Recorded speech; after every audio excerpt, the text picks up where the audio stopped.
გამარჯობა, მე ვარ სალომე იარაჯული, 19 წლის, ვარ ბალერინა და მოგიყვებით ჩემს პატარა ისტორიას.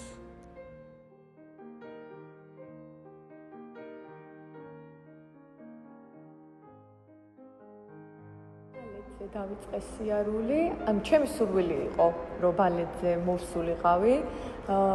თავიდან ესე ძალიან მომეწონა, პირველ ბალეტს ვუყურებდი ხოლმე ტელევიზორში და ძალიან მიტაცებდა, მე თან უსაზღვრო ენერგია მქონდა და ჩემო მშობლებმა, კაიო თუ ძალიან გინდაო ბალეტი, ესე შემომიყვანეს ქორეოგრაფიულ სასწავლებელში. და ესე დაიწყო ბალეტი ჩემს ცხოვრებაში. რაც მომცა ბავშვობაში ბალეტმა, ალბათ საკუთარი თავის შეცნება იმ მხრივ, რომ ყველაფერი შეგვიძლია, რასაც გვინდა რომ მივახციოთ და დიდი დისციპლინა, იმიტომ რომ ძალიან მკაცრი მასწავლებლები ყავდა და ძალიან ისეთი იყო, თუ დააგვიანებდი არ შეგიშვებდნენ კლასზე და ესე დამტო ალბათ დიდი დისციპლინა, გამძლეობა ფსიქოლოგიურადაც და თუ ფიზიკურადაც და მოკლედ რავი, ძალიან კარგი მოგონებებიც მახსენდება. ძალიან მიხარია რომ ეგრე გავიზარდე, მაგრამ თან რთული პერიოდიც იყო ნამდვილად მეგობრების მხრივ და სოციალური გარემო ძალიან რთულია კი.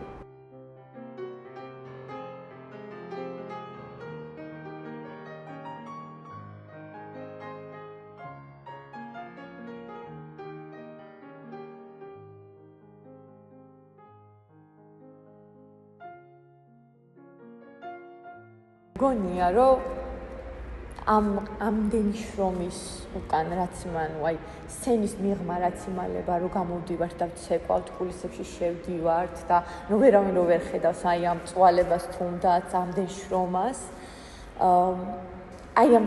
სულ იმას ვიძახი ხოლმე რომ იმდენად მომწონს რასაც ვაკეთებ რომ თუნდაც შეიძლება იყოს ის მომენტი რომ ძალიან დაღლილი ვიყო აღარ მინდოდეს ფსიქოლოგიურად, ფიზიკურად, მაგრამ რო გამოდივარ და სპექტაკლის მე რამდენი მაყურებელი რო ტაშს ფიქრავს, იმხელა ადრენალინია, რომ არ ვიცი, ყველაფერს მირჩევნია, იმას ვიძახით ხოლმე მე და ჩემი მეგობრები, რომ ხალხი საერთოდ რატომ იდის, თუნდაც გასართობად, რაღაცა დროის გასაყვანად. სულ იმას ვიძახი, რომ ჩვენ ეს გვაქვს, რომ გამოდივართ ამდენი ხალხი ტაშს რო გიკრავს, ადრენალინი, იმის სიამოვნება, რომ ამდენი ხალხი შენ სანახავად მოვიდა და არ ვიცი, ყველაზე მაგარი შეგრძნება, არასოდეს არ დავწმობდი მაგ იმას. ბევრი სპექტაკლი გამოვიარე ესე, რაც ძალიან მნიშვნელოვანი იყო ჩემთვის, მაგრამ ალბათ ყველაზე მეტად გამოვარჩევდი სამს, მოკლედ ეხლანდელ სპექტაკლებს. პირველად თეატრში მოვედი და მაშინ იყო გეგების თვა.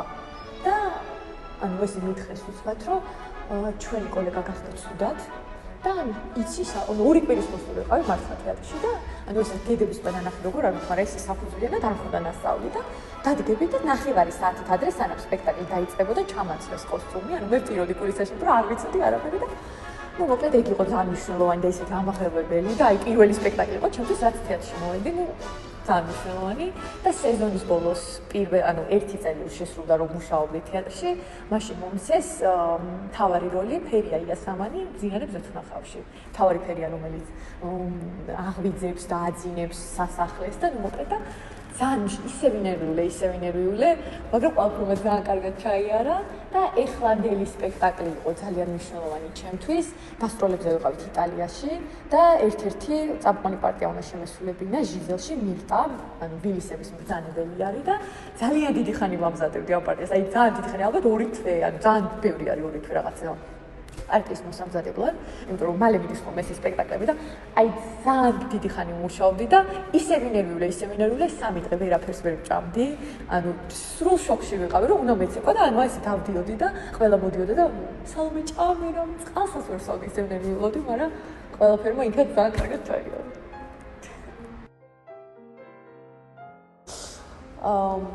ეს პროფესია ალბათ მარტო ეს ლამაზი პაჭკა და ლამაზი პუანტები უნდა გეცვას არ არის. ბევრი ცრემლიც არის, ბევრი კარგი ცრემლი და ცუდი ცრემლიც. და თუ აი მე სულ იმას ვიძახდი, რომ თუ გიყვარს და გინდა ყველაფერს შეძლებ რომ გააკეთო. ანუ არ აქვს იმას მნიშვნელობა შენ როგორი ხარ ბალეტისთვის ხარ შექმნილი თუ არ ხარ შექმნილი. თუ გინდა და გიყვარს და სურვილი გაქვს რომ გახდე ბალერინა და იყო აი ამ სფეროში მოღვაწე, სურვილი ძალიან ბევრ რამეს ნიშნავს. თუ გინდა გააკეთებ. და ანუ იქ იმდენ დაბკოლებები იქნება, თუნდაც მეგობრების მხრივ, რომ შური, ანუ აი ბალეტი მაგის გარეშე არ არის, ანუ ესე ვთქვა, ბევრი ძახის რომ აი ბალეტში მეგობარი არ ყავს. არის პერიოდი რომ მართლა არ ყავს, იმიტომ რომ ყველას მაინც გარდატეხვის ასაკში ყველას გინდა რომ ვიყოთ პირველები, მაგრამ მე ვიაზრებთ ყველა რომ აი რაღაცაში უნდა დავთმოთ ერთმანეთი. მაგრამ ალბათ ატარებს იმას ვეთყოდი, რომ თუ მართლა გვინდა რომ ბალერინები ვიყოთ და გვინდა რომ გვეცვას ლამაზი პაჭკა, ლამაზი პუანტები, ამის მიღმა იმალება ბევრი ტირილი, ბევრი იმედგაცრუება თუ სულიერად, თუ ფიზიკურად, მაგრამ თუ ძალიან გვინდა, ალბათ ყველაფერს შევძლებთ.